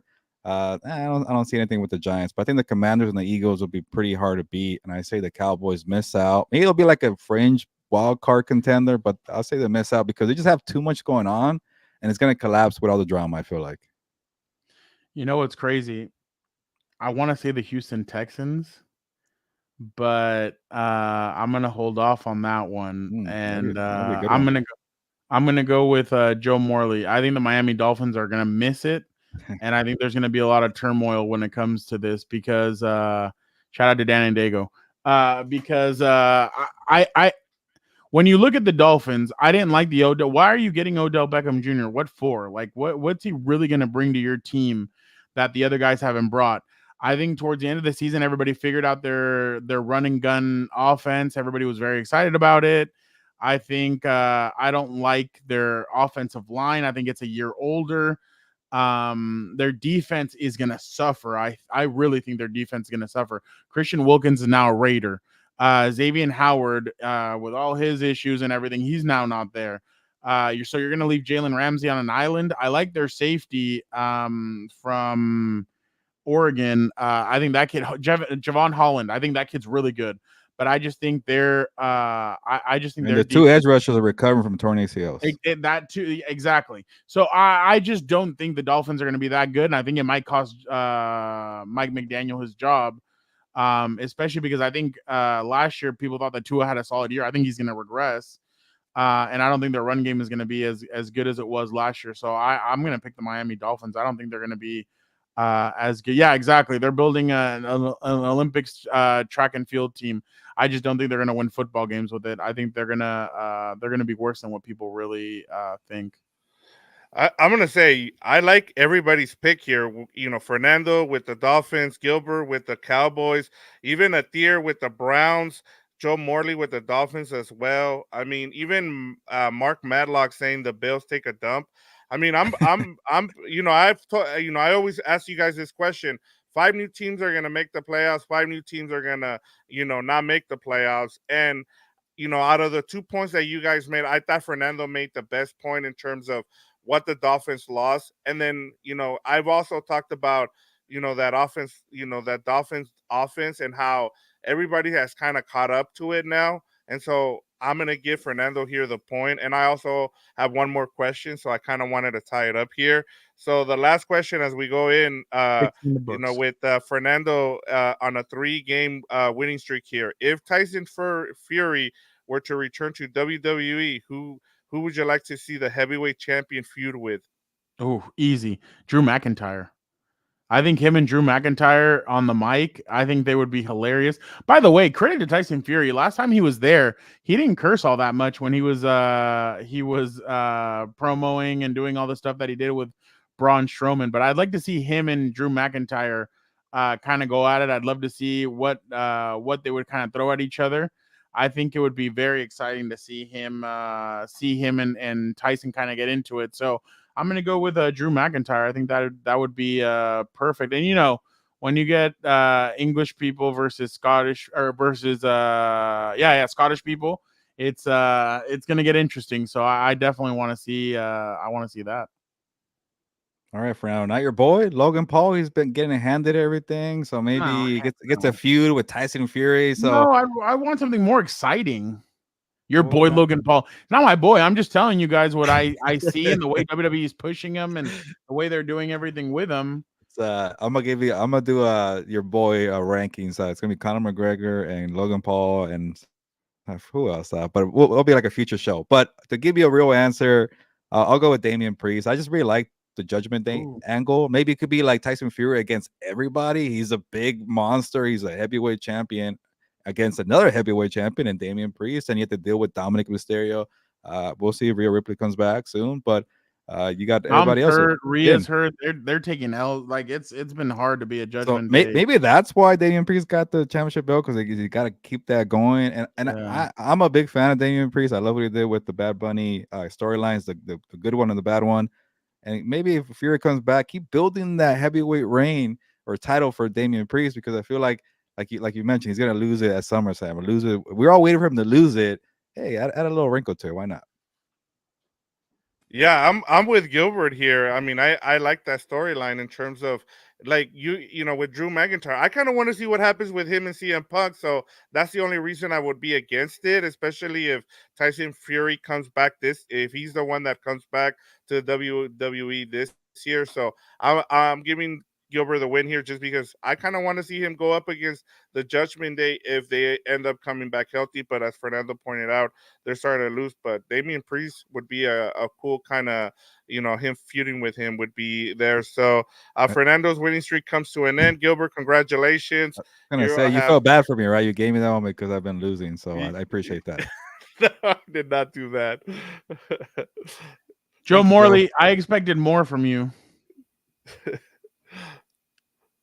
What do you mean? Congrats there, Gilbert. He's a Gilbert guy. He's not a Fernando guy. I'm surprised. Yeah, Joe invited me to the Raiders event in Bakersfield. Sorry I couldn't make it. I didn't tell you, Joe. But he invited you? He didn't invite me. I remember he told me when we were hanging out in Philly. So see? What a scumbag! I was like, oh, that happened, and he had good content. Joe, you know what's funny? I actually would have shown up if you would have. Well, it was right. Day, so I would have shown up. I would have gone on the train. You just said it's Mother's Day, so you weren't gonna go. I would for Joe Morley, I would have, and then obviously Jake was there, and then I like seeing those videos NFL with Jake Mike. and NFL Mike. Yeah, those are funny. Yeah, that would have been a great event. Joe, why don't you do one closer to us? There's a lot of Raider fans in San Diego. That would have been fun.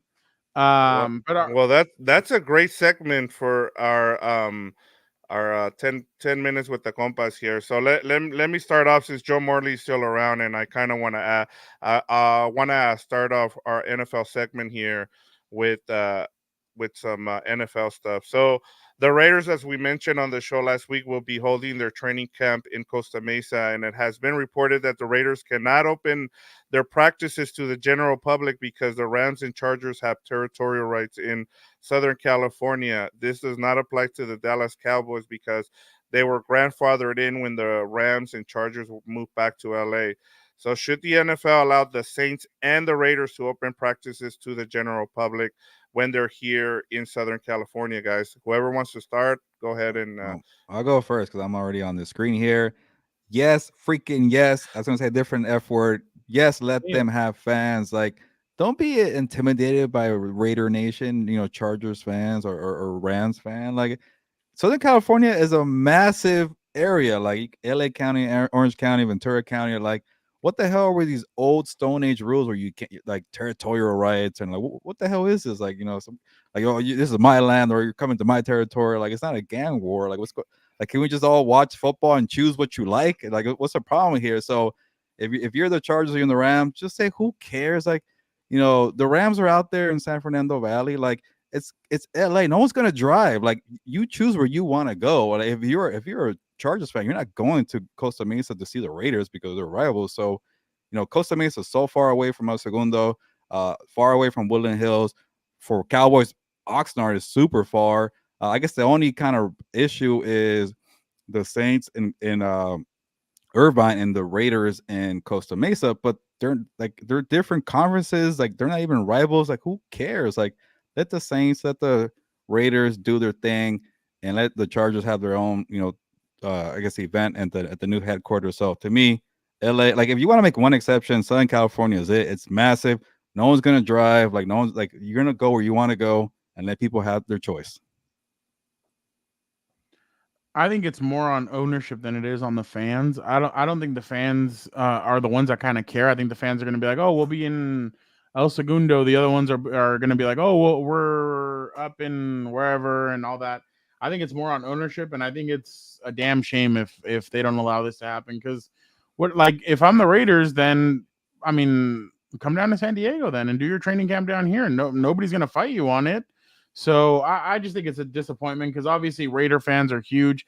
And besides Chargers and Rams, you're not going to stop Raider fans from being Raider fans because you don't allow their fans in there. So Joe Morley actually wants them to stay in Las Vegas and do their training camp from out there. So, but I just think that it's a shame that they're doing that just because there's so many fans here. And especially because in LA, like there's fans in LA, there's fans in San Diego, Oakland, Las Vegas, so everybody could come out.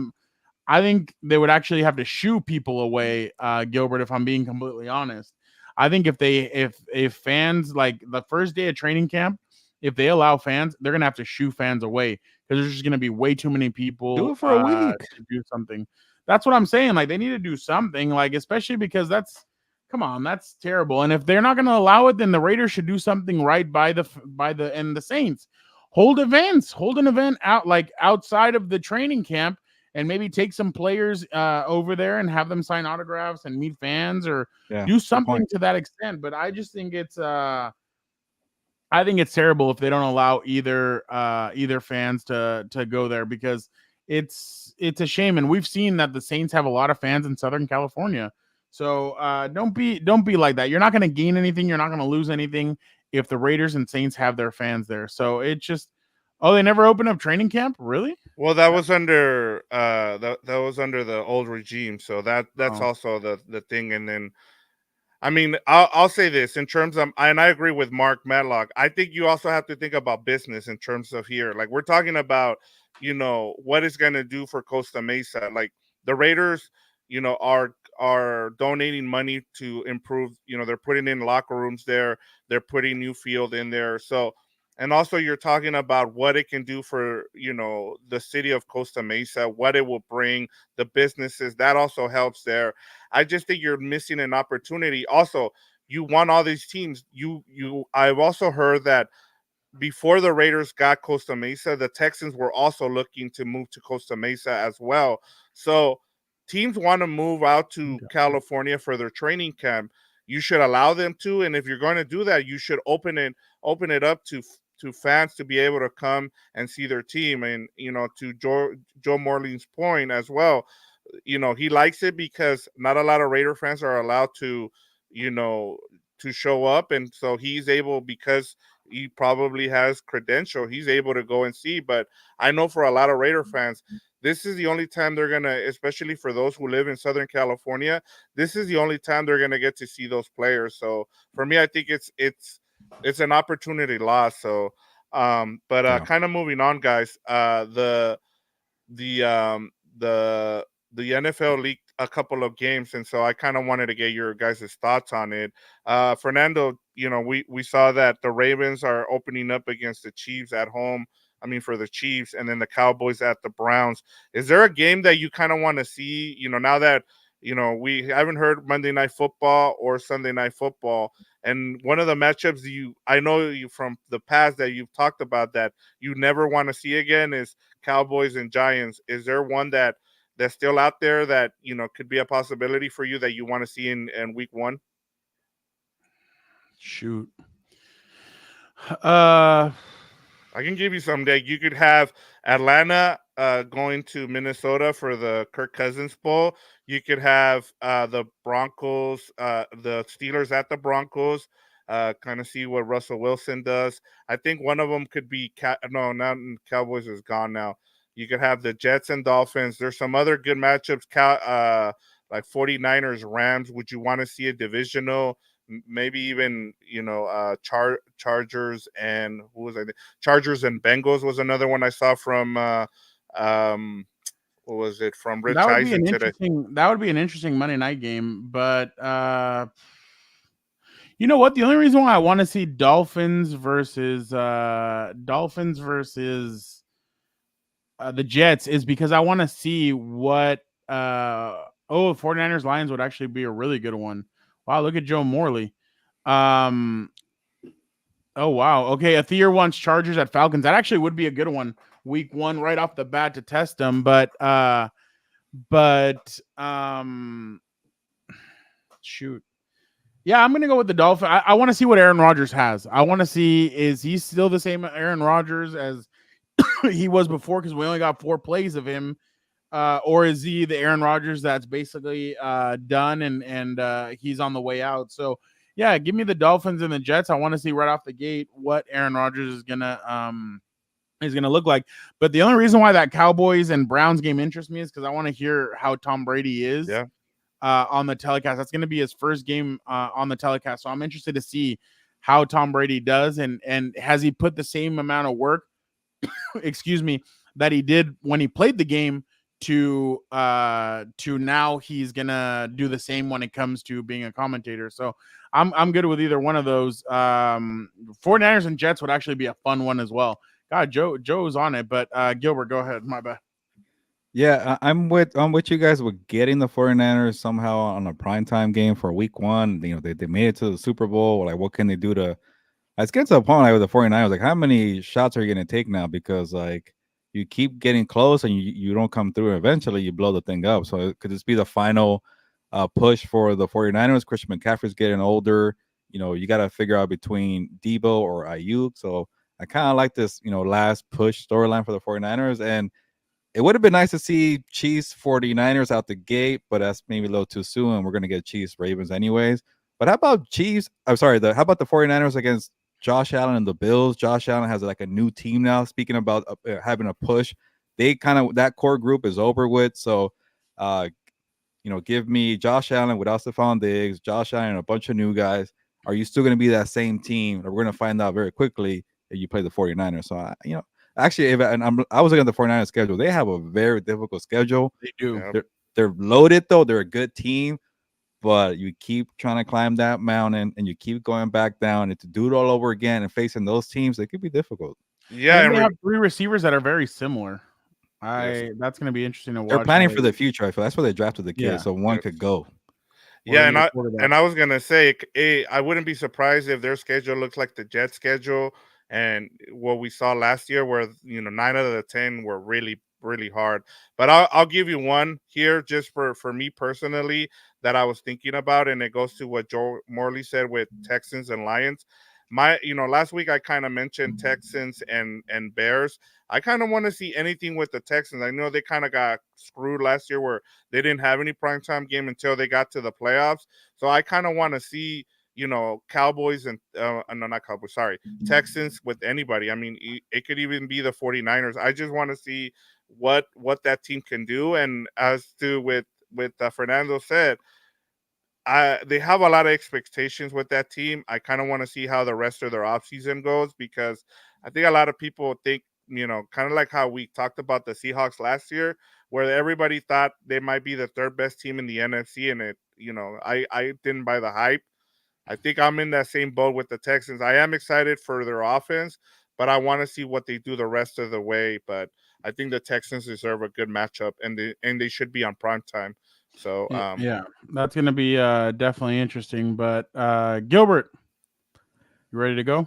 Yes. Can I get one more segment in, because it's in the title, and I feel like we got to talk about it, and we didn't discuss it. But going off of that, I want you guys to give me one surprise team in the NFL for 2024. You already said teams that won't make it, like the Cowboys. And what was your team, Fernando? You said the Dolphins. Dolphins. One team that didn't make the playoffs last year that's going to make it this year. And, SI has been asking me to do predictions because the schedule's going to come out. And I'm getting a little out there. And let me give you a few names, at least in the NFC, Fernando. The Commanders are on my radar. The Bears are on my radar. And here's the biggest surprise of teams that are on my radar: the Arizona Cardinals. With Marvin Harrison Jr., I think they might make from last to, not first, but last to wild card contender. So give me, I gave you three right there. And I'll pick one for sure. I'll they don't say have a quarterback. I know you don't like Kyler Murray, but I'll just say this. Kyler Murray, he's not the worst quarterback. He's not the best, but he's somewhere in the top 12, top 15. And you give him Marvin Harrison Jr., and I was really impressed with the play calling of Drew Petzing, the offensive coordinator. You got James Conner. You drafted Trey Benson, the Florida State kid. The offensive line is pretty good. So, Dan, are you still wearing your sweatpants? Because if you are, jump on and stop talking, okay? Because you haven't been on in a couple of weeks. But this is the surprise team / curse team, and I'm not picking them just yet to make the playoffs, but the Arizona Cardinals are on my radar. It could be 9 wins, it could be 10 wins, but I like the coaching. Dan, the Hogs, Paris Johnson Jr. at left tackle. They signed Jonah Williams for right tackle. The interior is pretty good. The more I look at the roster, the more I like the coaching too. Marvin Harrison Jr. Hey, nobody saw the Rams making that jump. Dan's boy, Matt LaFleur, and Jordan Love and the Packers. Nobody saw that. Well, I guess Victor did, but nobody saw the Packers. Nobody saw the Texans. Fernando had the Buccaneers. But every freaking year, there's a surprise team that, oh, you're an idiot for picking that team that goes to the playoffs. So give me a couple, guys. Okay, here. I'm going to go first, Fernando. Here. I'm going to give you the Tennessee Titans. And, they're a last place team. We've seen the same thing with the AFC South, as I've talked about. One of the things that I did like about the Tennessee Titans is that they went and they hired a coach that they knew that they wanted in Brian Callahan. I really like what they've done with Brian Callahan. They've surrounded Will Levis with weapons all around. So that's one of the first things. Their defense has been good and solid for what you're getting. It's hard to go into Nashville and come out with the win. So that's another thing that I really like about Tennessee. And then lastly, one of the things that I've always checked for was whether a team who spends actually makes the playoffs. Over the last 5 years, the team that spent the most money in the offseason has improved by 3 wins or more. And 2 of them made the playoffs 2 years. One of them was the Jaguars, and the other one was, I think, the Chargers the year before that. So if you spend money, if you go out and spend the most money in the offseason, that usually means that you're going to make the playoffs. So for me, my surprise team will be the Tennessee Titans. All right. I like it. That's a good one. They were really bad last year, so I like it. Fernando. Well, you picked like 7 teams. I'm going with the Cardinals because somebody didn't think I was crazy here. Thank you, Mark, for that. Yes. And here, let me give you other names here. Angel Salcedo says the Chargers. Dennis says the Bears. Mincy says the Chargers. Joe Morley says the Falcons. I'm gonna go with Delbert. Delbert, Minnesota. Raiders. I'm gonna go with the Minnesota really? Vikings. I like their offense. I think that SDSU quarterback Kevin O'Connell. I think O'Connell's a good coach. I think he knows how to scheme up offenses. I think whether it's Sam Darnold or JJ McCarthy, I think he'll be able to win some games. I think they're tough. I think I'm interested to see what Brian Flores' defense is going to look like. But I think the Minnesota Vikings are going to be my surprise team that makes the playoffs. I think I know obviously Green Bay is very tough. Chicago, I have questions about their quarterback. And then obviously, who the hell else is that in that division? The Lions. I think the Lions take a step back next season, especially with them just paying. I think the Lions might be the best team in the NFC. They just paid Jared Goff. I like the Packers winning that division. I actually like the Packers a little more than that, but like the same as what Vic just said. But I think the Minnesota Vikings are going to be a team that might surprise some folks this offseason. So yeah, I'm going to go with them. So yeah, I just some of the other ones that you guys are. I mean, shoot, you know what? Can I change mine? I like somebody better. Sure, I gave you 3 names, so go ahead. No. I'm gonna I take mine back. The Indianapolis Colts. I really like the Colts going into this year. I think the Colts were they were a 4th down away from making the playoffs. I don't give a crap. Everybody expects the Houston Texans now to win that division, to be the team and everything. I think the Colts defense. I'm with you, Fernando. I'm with you on there. Think the Colts improved that defense. I think they got better on offense. Now, can your guy AR5 actually do something? Or is he going to get jammed up and not being able to be that quarterback? So I'm going to go with the Colts. I really like the Colts. I think our guy Shane Steichen is a top-notch guy. So I definitely am excited to have them or to see what the Colts do. But I'm going to go with the Colts. So, but yeah, that's mine. So Vic has the Tennessee Titans. Gilbert, I just think that one's just going to be really tough. Shut up, Joe. Is that who you're going with? No, that's not who you went with. Hey, a lot of us picked the Panthers to make the playoffs last year. Huh? A lot of us picked the Panthers to make the playoffs last year. So that shows what I was one of them. I had them winning that division. I didn't pick the Panthers. Yes. No, hell no. Real quick to Mimsy's point here, she says, but can the Cardinals defense stop anyone? I am worried. It's a surprise team. I didn't think it all the way through, but the defense is a little suspect. I'll give you that, Mimsy. Gilbert, you're putting your hopes and prayers on Kyler Murray. Like the guy watches Marvin Harrison Jr. I don't know. They kind of remind me of the Rams. You got one stud wide receiver to make things work, and it could be Marvin. And then honestly, I'm high on Jonathan Gannon. He was very, with the crap that he had last year of a roster, he was very competitive. That makes it feel like when you add more talent, and they drafted Darius Robinson in the 1st round, they drafted a couple corners. I think the defense is going to be a problem, but I think the offense could be nice. And I know I'm going down the limb here, but last year I chose the Packers to win the NFC North. That didn't happen, but they made the playoffs. So I got to give myself some kind of credit for being cursed here, apparently. So I know some stuff. Dan, get the hell off the comments and jump on the show. What the hell are you doing? He's a busy guy. 2-week vacation, my ass. By the way, well, guys, I'm gonna be out on the field so late. I'm so tired. I gotta wear my sweatpants all day. Thank you. Oh, Dennis, I can't put it up there, but yes, I agree. All right. We appreciate you guys so much for jumping on another episode of Compas on the Beat. Angel, that is damn right. The fans really wanted Dan to come back. What a tease. Oh, he's too busy Dan will be back. He said vacation is work now. I'm too busy for the Compas. Dan versus Gilbert, I wouldn't be talking. Your June is going to be pretty busy with what you're doing on the side, so Dan's going to give you crap. Football team and us.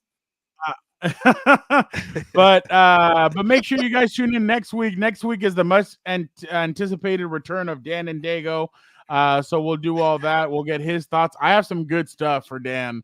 There was a lot of quarterback rankings that came out that I need to show him. So that'll be interesting. Colorado still stays in the news, so we gotta get our expert on it. So Dan versus Gilbert will sell more than Canelo. But yeah, make sure you guys tune in. We got that poster, that fight poster, that picture we took at Costa Mesa.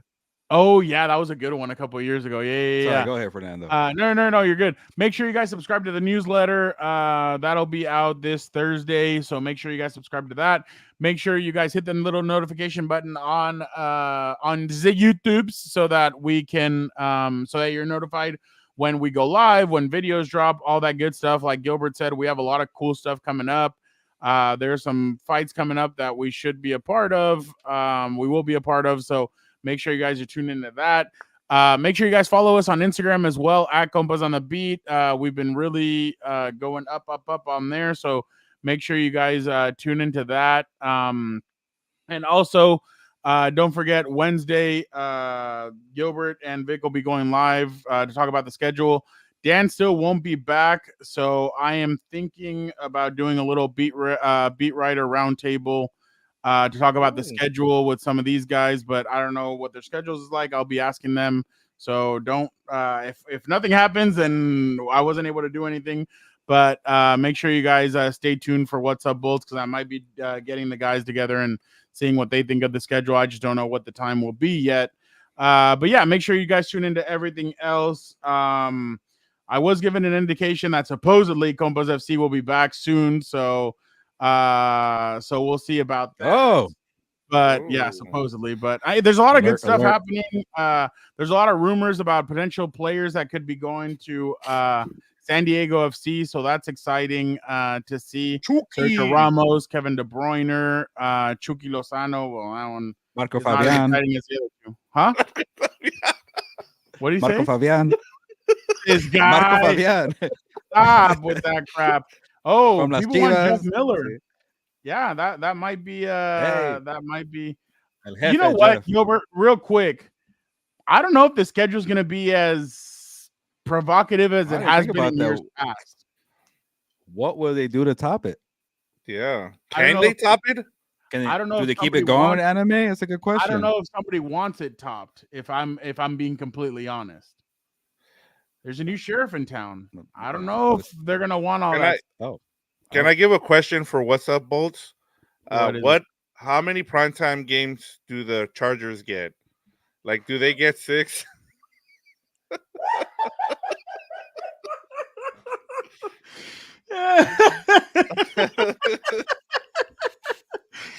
Gilbert, we are wondering that.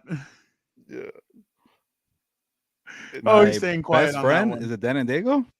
No. You know who he's talking about. No, I don't know. I have a lot of. I like this. Mr. Raiders Insider. What's it called? That's a pretty good game. Yeah. What they have? What did they have play in last Detroit? Yeah, I think so. It would have to be. Yeah, it would have to be because it's Thanksgiving. You know what? For that, I remember the Rams are in Detroit. That's what I have Rams for the Rams at Lions. I'll say 49ers, I think, go to the Cowboys. And then that night game, I think it'll be Baltimore at Chargers for that Thanksgiving slate. I think they're going to try and really hit it out of the park this year with those games. But I'll say they have 5 primetime games, Vic. I think they'll have 5. I think everybody wants to see Jim. They play Joe Burrow. They play the Chiefs twice. I'm sure they're going to want to see them against the Raiders once at least.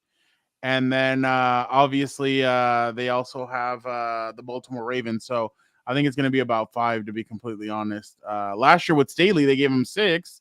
So, one of them was they were moved up, but still, I think that's what's going to be. But all right, as Gilbert glitches out, we appreciate you guys so much. Thank you guys so much for tuning in.